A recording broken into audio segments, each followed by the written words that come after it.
Haleluya. Rero reka tube mu mwanya mwiza wo kumva cyanye gusigura ijambo ry'Imana. Amen. Kadusenge. Mana, turaguhaye ishimwe, turaguhaye icubahiro cyose. Dusenze kugira ngo utwihishurire biciye mu vyanditswe. None turasenga kugira ngo Mana iyo rivugwa, haleluya, rigira ububasha mu bantu bawe, mu ishengero ryawe. Ni mu izina rya Yesu dusenze dushima. Amen. Twagomba twige ku ijambo rivuga ngo gukura mu guhishurirwa Kristo. Amen. Croissez dans la révélation de Christ. Ese ashimwe. Iki ni iciyumviro gikomeye cyane two kwiyumvira ko nk'ishengero, kuko umuntu ntavuka ubwa kabiri biciye mu yindi nzira. Umuntu yizera kuko Imana yahishuye Kristo mu mutima wiwe. Haleluya. Amen. Ariko kandi uyu muntu agenda ahinduka bivanye n'ukuntu agenda arahishurirwa Kristo. Ingene agenda arabaho, ingene agenda aratera imbere mu gakiza, byose bivana n'ingene uyu muntu agenda arahishurirwa uwo mwanya. Haleluya. Ndetse umuntu ashobora gukizwa mugabo akaguma hahandi, akamera nk'igikuri, akadigira. Haleluya. Akagumbaha mu buryo bw'impwemu. Kubera iki? Arinjira agasohoka, ariko kubera atakumurikirwa, atakugenda ahishurirwa Kristo Yesu, bigatuma aguma hahandi. Arakaririmbo ubu tutakiririmba kavuga ati ni muremure, ni munini cyane, ngo ntawo murengera, ni munini cyane. Haleluya. Yesu ashimwe. Rero Yesu ashobora kuba munini muri jewe, ashobora kuba munini muri wewe. Yesu ashobora kuba muto muri jewe, ashobora kuba muto muri wewe. Akicimviro c'Imana nuko Kristo aba munini muri twebwe. Haleluya. Azibuha, agafata ibibanza byose byo muri wewe, agafata impwemu yawe. Haleluya. Impwemu ikagira ububasha ku byo wiyumvira, kungene ushaka gukora ibi, ingene ushaka kubaho, ikagira ububasha ku nyota z'ibi na biriya. Ndetse ibikorwa byawe bikaba ibikorwa biriko birava muri Kristo yabaye munini muri wewe. Haleluya. Twirukange turabe muri Yohana igice ca 12. Yohana igice ca 12 turaza guhera ku murongo wa 32 dushikane kuri 43. Turaza kugenda turasoma buke buke, ariko ndafise ivyiyumviro bibiri nyamukuru nshaka ko tuza gukura mwiki gisomwa. Mbega nizihe ntambuko? Hari intambuko zodushikana kugo guhishurirwa Kristo. Haleluya. Ndaza kuvuga intambuko ya mbere shobora gutuma umuntu akura mu guhishurirwa Kristo. Intambuko ishobora gutuma Kristo agenda aba munini muri wewe. Haleluya. Intambuko zibiri. Intambuko ya mbere ni intambuko tuza kubona tuvuye ku murongo wa 32 gushika kuri 38. Yesu ashimwe. Haleluya. Dusome Yohana igice ca 12, tubanze duhere ku murongo wa 32 gushika kuri 38.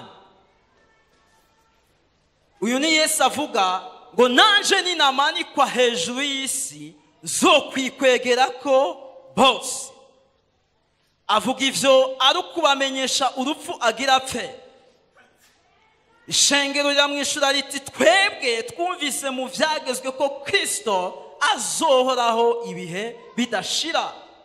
None uvuga ute ng'umwana w'umuntu akwiriye kumanikwa? Mbega uwo mwana w'umuntu ninde? Yesu arababwira ati hasigaye igihe gito umuco ukiri muri mwebwe. Nimugende mugifise umuco umuzimagiza ntubiriranireko. ugenda mu mwijima ntamenya iyo aja. Mugifise umuco, mwizere umuco ngo mube abana b'umuco.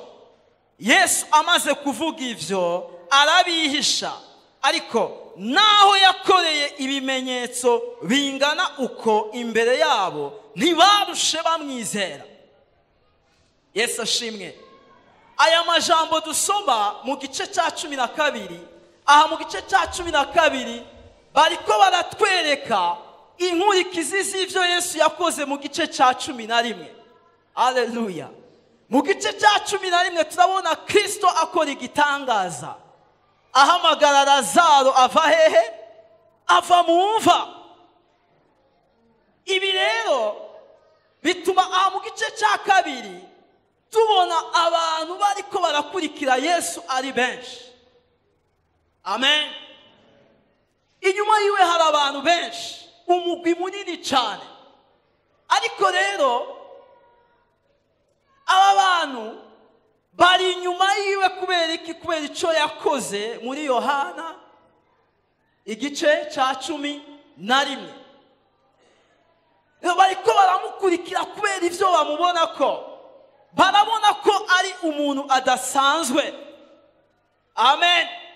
Ariko rero igihe bamwegera Yesu nawe afise akaryo ko guhishura uwo ari. Yesu ashimwe. Haleluya. Kuko intumbero yiwe kwari ukuja hehe? Ku musaraba kubw'ivyaha vyanje nawe. Rero ntibihagaze ko Lazaro yazutse ngo Yesu acaba umuntu batangarira, ariko agomba no guhishura uwo ari. Haleluya. Ko nico cyari nyamukuru. Yesu ashimwe. Nico cyari gikomeye. Naharo twasomye ku murongo wa 32 bamushengereye, iruhande yiwe hari abantu benshi, abayuda baje mu minsi mikuru i Yerusalemu bavuye hirya no hino, ariko atanguye kubabwira ingene bimeze. Atanguye kwihishura nka Kristo Yesu. Mwavyumvise abwira ati ninamanikwa nzogira gute? Nzokwikwegera ko bose. Ngaha yari kavuga urupfu rwiwe. Ariko aho nagomba ko duhagarara ni ku murongo wa 34. Ngishengero riramwishura ati twebwe twumvise mu vyagezwe ko Kristo azohoraho ibihe bidashira. None uvuga ute ngo umwana w'umuntu akwiriye kumanikwa? Mbega uwo mwana w'umuntu ninde? Ngo hari kibazo ko twahereje ku murongo wa 38. Ku murongo wa 37 aravuga ngo naho yakoreye ibimenyetso bingana uko imbere yabo ntibarushe bamwizera. Rero ikibazo mbega ni kubera iki aba bantu batizeye Yesu naho ari karihishura? Turabibona aha ku murongo wa 34 bo bavuga ati twebwe Yesu twiteze aratandukanye na wewe twumvise ivyo uri kuravuga. Ko aha ku murongo wa 34 bariko baramubwira ati uyu Yesu twe twiteze si Yesu azopfa, ni Yesu azohoraho. Mwabibonye ku murongo wa 34 ngo twebwe twumvise mu vyageze ko Kristo azohoraho ibihe bidashira. None uvuze ute ngo umwana w'umuntu akwiriye kumanikwa? Haleluya. Rero aho Yesu ari muri bo ntibamwemera nka Kristo Yesu yaje kumanikwa, kuko bo biteze Kristo wundi. Haleluya. Hejuru turabona Yesu ashitse i Yerusalemu, isinzira amasinzira imwakira, baririmba ngo hozana hozana, hashimwe uje mu izina ry'Uhoraho. Uyu muntu wo bavuga aje mu izina ry'Uhoraho n'uzoza kuganza, ni barindiriye Mesiya azozana ingoma isiga icapo c'ingoma ya Dawidi, ingoma ikomeye y'ibihe bidashira cette fois-ci atari ya Dawidi, kuko uyu Mesi twebwe n'Uhoraho turindiriye umulideri akomeye, umulideri politiki, umuntu adasanzwe azoza kuganza, kandi inganji yiwe izoba y'ibihe byose. Rero ivyo bintu uri kurazanamwo vyo gupfamwo, vyo gupfa, wewe nturi Mesiya, ntabwo uri Mesiya. Mbega uwo mwana w'umuntu azomanikwa n'uwuhe? Nivyo ushobora kuba uri Mesiya, mugabo ivyo uwo mwana azomanikwa namba ari wewe biratuzazaniye. Twisunze ivyo twigishijwe, twisunze ivyo twize, twisunze ukuri, ivyo uwo mwana w'umuntu azomanikwa biratandukanye na Kristo twebwe twiteze. Ahantu harimo ikintu kidasanzwe shaka yuko dukuramo. Iciyumviro ca mbere shaka gukura mwaya majambo ni inambuko ya mbere. Mbega inambuko ya mbere yotuma umuntu akura mu guhishurirwa Kristo yobi yahe? Nje kukubwira ngo umuntu ariko arakura mu guhishurirwa Kristo ni umuntu afite inyota yo kurondera ivyanditswe. Haleluya! Arondera kumenya ivyanditswe. Ko tubona abayuda bari mu vyiyumviro, Yesu ari hagati muri bari karishura, mugabo bobo bari mu vyiyumviro, bari mu bwenge. Haleluya! Bari hehe? Bari mu bwenge bwabo. Umurongo wa 38 uvuga ngo icatumye batizera nukugira ngo ijambo ry'uwavugishwa n'Imana Yesaya rishike. Ngo mwami, ninde yizeye ico twumvise, kandi ukuboko kuhoraho kwahishuriwe nde? Ngo ninde yizeye ivyo twumvise? Mbega ninde yahishuriwe ukuboko kw'Imana? Dusimbire gato ku murongo wa 41. Ngivyo Yesaya yabivuze kuko yabonye ubwiza bwiwe, kandi niwe yavuze ko. Yesu ashimwe. Uyu Yesu Kristo turiko turavuga, umuntu namwizera kubera ubwenge afise. Umuntu nahabwa kwizera umwami Yesu kubera ari gihangange, kubera afise ubwenge bwinshi, kubera serangura cyane vya Bibiliya, kubera yize cyane, kubera ari umuntu aciye ubwenge, kubera ari umuntu w'inkomezi. Kuko abayuda babishize mu bwenge baravuga ati ntibihwanye n'ivyo uvuga, ibyo tuzi n'ivyo uvuga ntibihwanye. Ariko umurongo wa 41 hano atubwira ati Yesaya niwe yavuze ko, kuko wewe yagize gute? Yaramuhishuriwe. Haleluya! Yesaya igice ca 6 nituasoma ku murongo wa mbere kumanuka. Bibiliya tubwira ngo umwaka Uziya yatanzemo, ngo Yesaya yagize gute? Yabonye umwami Imana. Ila revelation. Yabonye umwami Imana, abona ubwiza bwiwe. Haleluya! Rero iyi nyifato y'aba bayuda bivanye na Kristo barondera wo mu buryo bwo mu mubiri, Yesaya yarayivuze ko aha ku murongo wa 30 wa 38, ngo kugira ngo ijambo ry'uwavugishwa n'Imana Yesaya rishike. Ngo ninde yizeye ico twumvise, ngo kandi ukuboko kuhoraho kwahishuriwe nde? Rero ikibazo gihari, ntibishoboka ko umuntu yizera igihe atahishuriwe. Haleluya! Kwizera Kristo bihera mwihishurirwa, kuko ngo Yesaya ngo yamuvuze ko, kuko yagize gute? Kuko yamubonye. Haleluya! Kuko yagize gute? Kuko yamubonye. Mu Bikorino ba mbere igice ca mbere umurongo wa 21, Bibiliya avuga ngo ubwenge bw'Imana ngo bwageze ko abisi batazohabwa n'ubwenge bw'isi kumenya Imana. Haleluya. None ku murongo wa 30 kavuga ati ngo Kristo ngo niyo ibaha kuba muri Kristo. Ninde aduha kuba muri Kristo? N'ubwenge bwacu, si raisonnement. Sahanu wewe ugerageza guhigisha Kristo wari we ngo umwemere, ariko kuba twarize bene data n'ubuntu bw'Imana. Yesu ashimwe. N'ubuntu bw'Imana. Ngo ninde yemeye ibyo twabonye? Mbega ukuboko kuhoraho kwahishuriwe nde? Yesaya yaramubonye. Haleluya. Yaramubonye, yaramuhishuriwe. Bene data ntibiva mu bwenge. Ng'Imana niduha kuba muri Kristo, ngo yaduhindukiye ubwenge, ngo no kugoroka, ngo n'ukwezwa.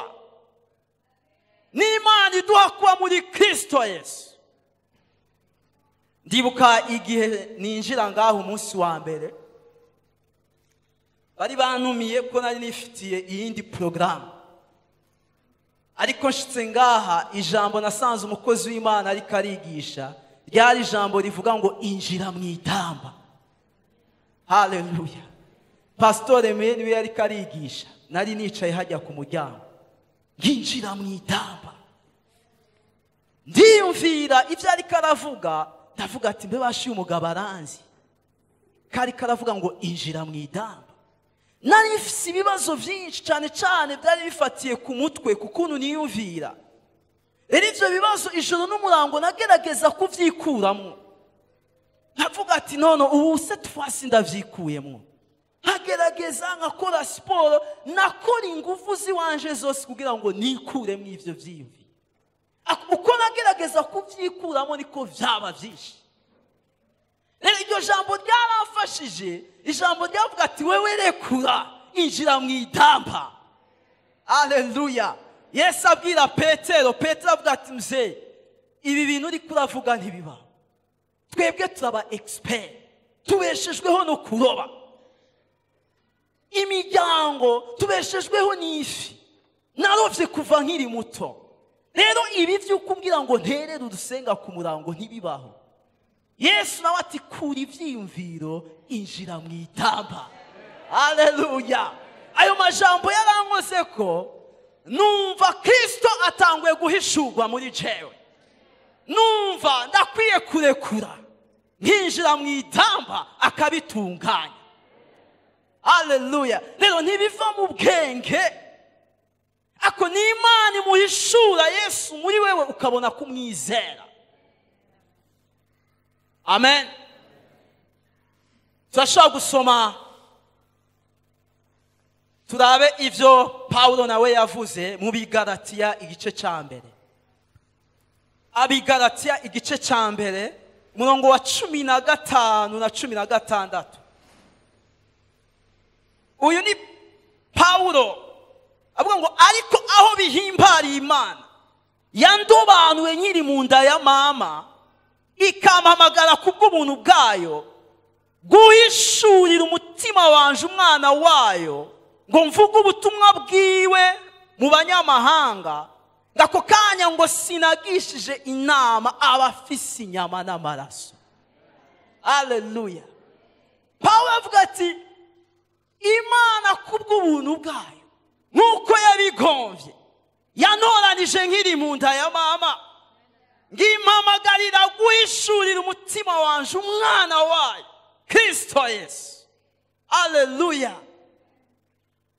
Mbega Paulo Imana yahishuriye umutima wiwe Kristo gute? Haleluya. Paulo yari yarize, yari icabwenge, ariko mu kwiga kwiwe yahama Kristo, yahama ishengero. Ariko Imana mu rukundo rwayo, mu vyakozwe n'intumwa igice c'9 kuva ku murongo wa 3 gushika ku murongo wa 5, ngo umuco uramuhwikira mu nzira ije Damasiko agiye guhamabera. Ngo umuco uramukubita agwa hasi, ngo yumva ijwi rimubwira ati Sawuli, Sawuli umigira iki? Nawe ati urinde ga mwami.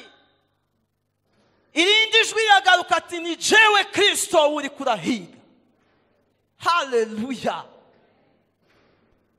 Sawuli nta kindi yaronse mu guhishurirwa Kristo Yesu atari ijwi.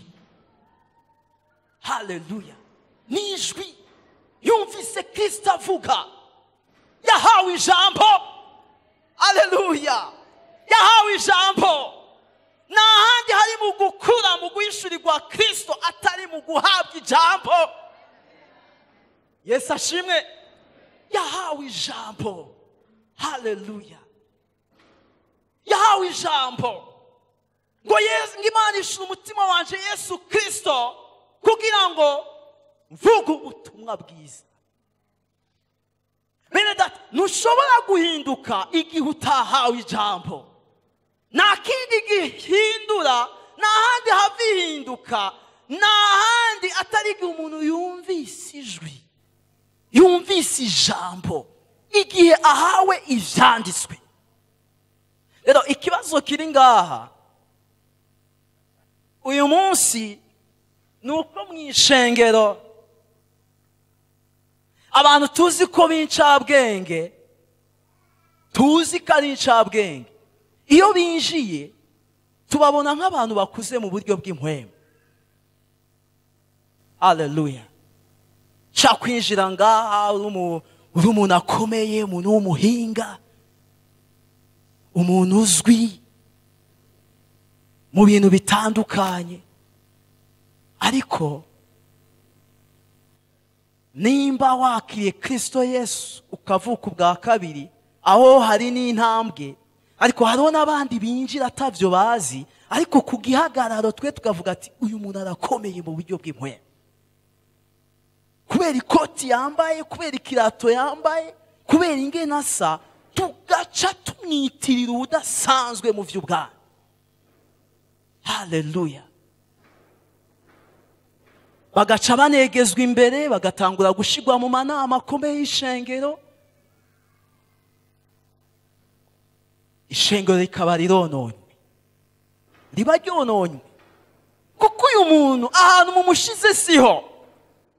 Burya umuntu yize, afise amashure menshi, yaminuje, akagereka ko n'ibindi, uravye aho yahereye mu buryo bw'umubiri, mbega umuntu aherahe? Docteur aherahe? Maternelle muri ABCD. Mbega mu vy'ubwami harimo ABCD. Uwo muntu agomba guhera muri ABCD, agomba guca bugufi akabaza ati mbega muri Yesaya nihe? Be warusiko ntivyoroshe gutora ivyanditswe. Mbega muri Yesaya nihe? Ari umuntu yigeze kunezera, arambwira ati nyigisha ingene basoma Bibiliya. Kandi hari umuntu, kuvuga ko ari umuntu atize, yize, arambwira ati nyigisha ingene basoma Bibiliya. Kuko hari igihe nja kubihiga mu isezerano rya kera, urupapuro rwa 10 rwo mu isezerano rya kera, nkaja guhiga urupapuro rwa 10 rwo mu isezerano rishasha. Ko rimwe na rimwe abigisha rige tuvuga ngo ni ku rupapuro rwa 10, umuntu agatana mu rupapuro rwa 10. Ariko mbega nugo mu isezerano rya kera canke nugo mu isezerano rishasha?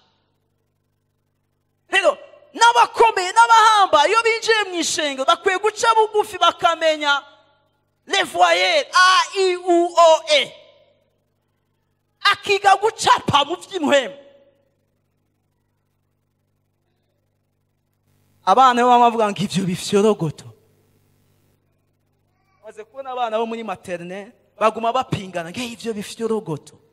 Rero uwo muntu ntumubwire ngo ivyo bifyorogoto, ahubwo mufashe.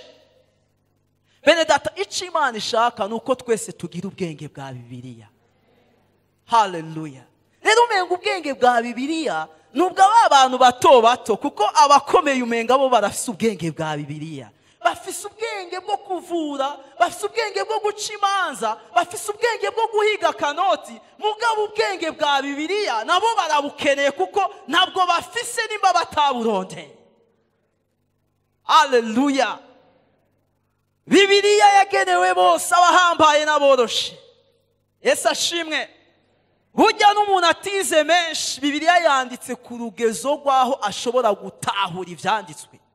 Yesu ashimwe.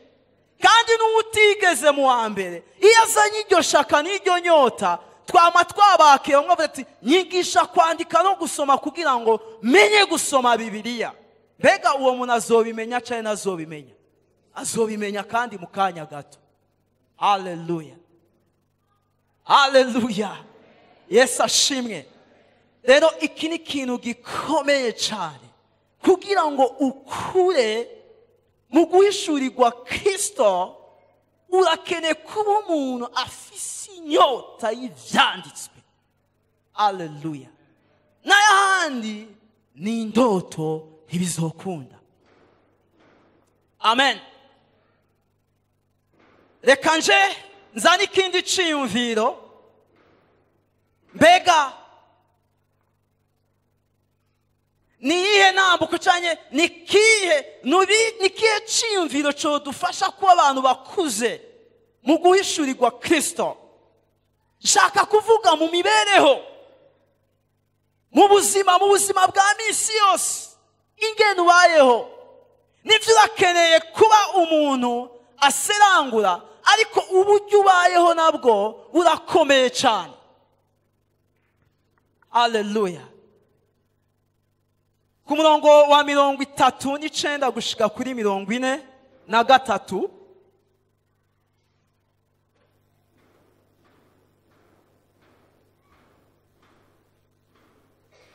Yesaya ku murongo wa 40 ubutumwa bwiza ko bwanditswe na Yohana igice cya 12 39 gushika kuri 43.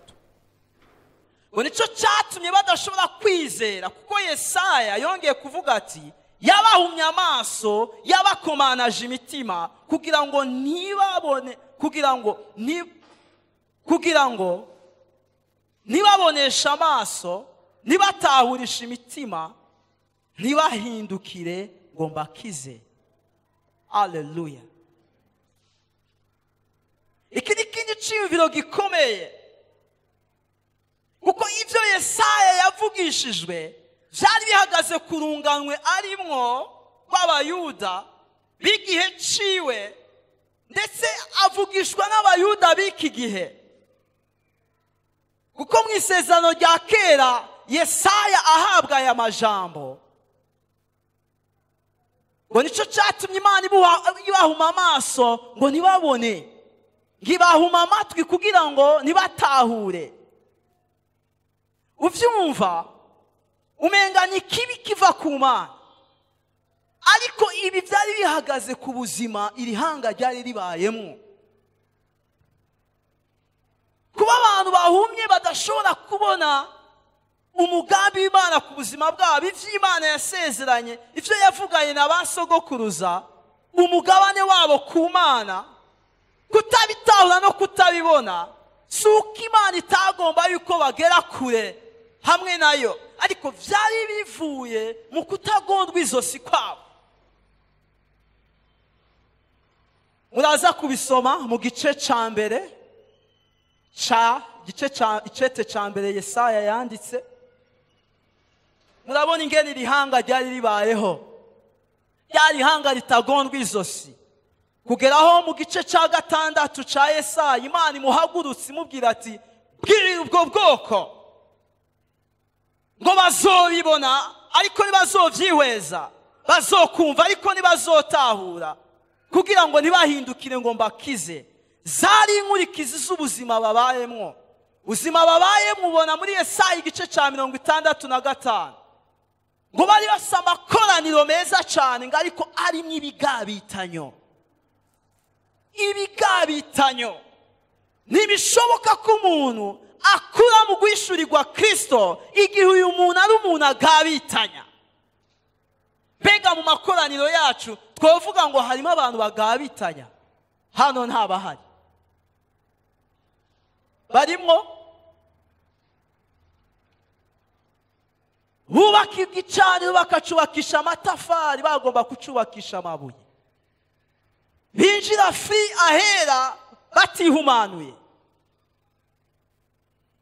bakaryarya Imana n'ibindi n'ibindi.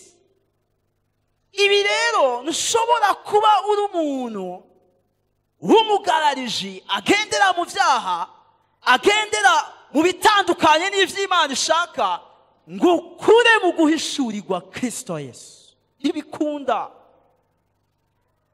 Haleluya.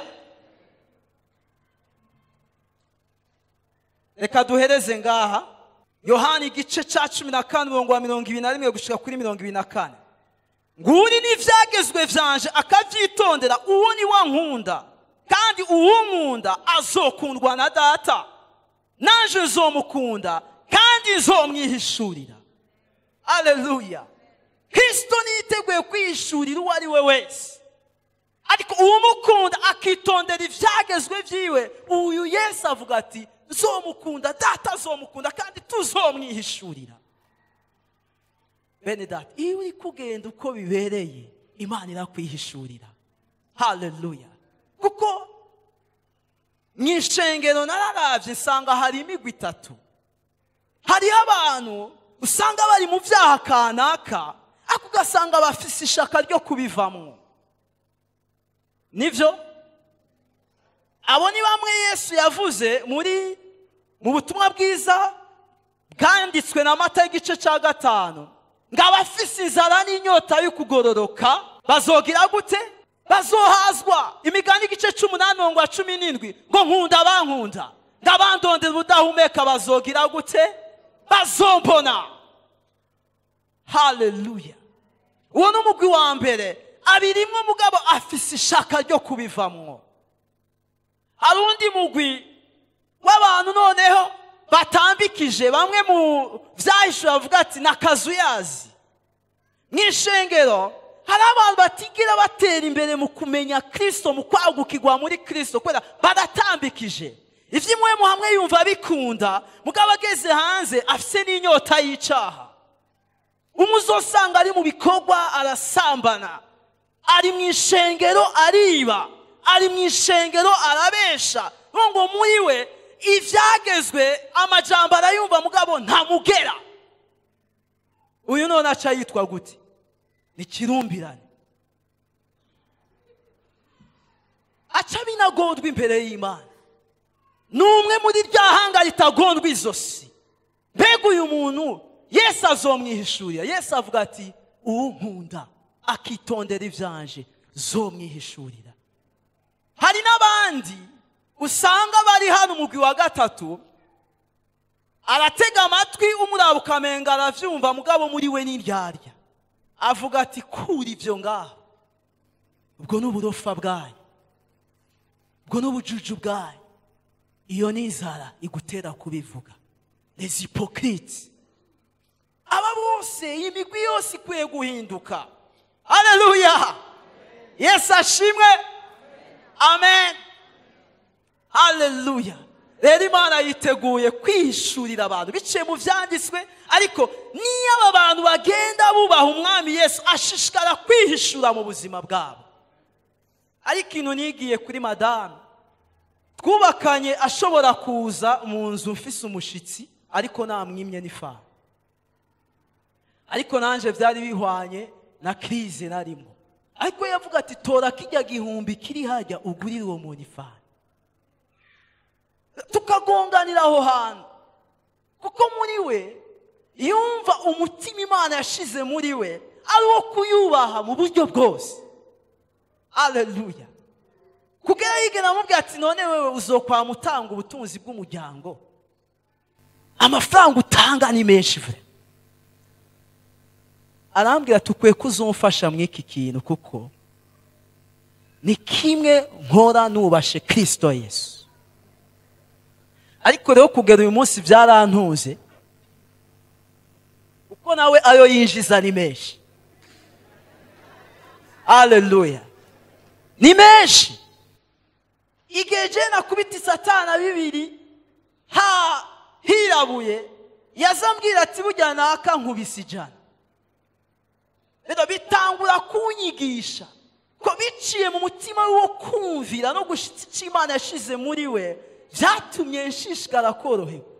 Haleluya. Akwamvuga tubwo butunzi ibyo bintu byawe byo kwamutanga amahera none twe bimeze gute? Ariko ubu sinyinyurana avuze ati turabishitsa. Haleluya. Rero abantu bagenda bakurikira ibyo Yesu ababwira, bumviriza ijwi ryo mu mutima, bakurikira ibyagezwe, aba bantu Kristo Yesu arabihishurira. Haleluya. Rero Imana ibahezagire, tuvyaguruke dushima Imana mu minota 2. Uyu munsi ushaka kuba uri mu mugararizo ngo ucuze imbere y'Imana uvuga ati ndagwaye. Oya, ntibikunda. Ushaka kuba uri mu mugararizo ngo uzi imbere y'Imana uvuga ati Mana ubukene, ibihe vyasi, ibintu vyagoranye, ntibikunda. Ko Imana ivuga ngo nkunda bankunda, abandondera udahumeka bazogira gute? Bazombona. Rero cunga imibereho yawe. Shaka uri mu gikorwa, va mu mugararizo.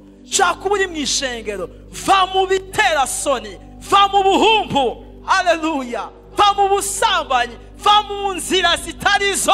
Haleluya. Uwo mwami akwishurire, umuhimbaze mu mpwemu no mukuri. Ndagomba uduze ibiganza byawe, vuga ati ndakurondera.